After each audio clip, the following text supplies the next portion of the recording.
আপনারা জানেন যে আমি কিছুদিন আগে একটা ভিডিও করেছি। ভিডিও করার পরে অনেকে আমাকে নক দিয়েছে যে আম কবে নামবে। আমরা আবার এসেছি, আজকে আমি কথা বলবো বাগানের যে মালিক তার সাথে। আমরা চলে যাচ্ছি। আসসালামু আলাইকুম ভাই, কেমন আছেন?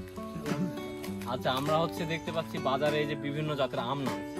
এখন বাজারে যে আমগুলা পাওয়া যাচ্ছে ওগুলো আপনার গুটি বলে, গুটি আম বা আপনার মানে এক কথায় জাতের আমগুলো এখনো নামা শুরু হয়নি, আর যেগুলো নামছে এগুলো হয়তো বা এখনো পরিপক্ক হয়নি, মানে আটির আম এগুলো। হ্যাঁ, আটির আম পরিপক্ক। আচ্ছা, এই যে এই আমটা যে আপনার এই যে বাগানে এই আমটা, এই আমটার নামটা কি আছে? এটা হচ্ছে হিমসাগর। এটা কবে নামবে?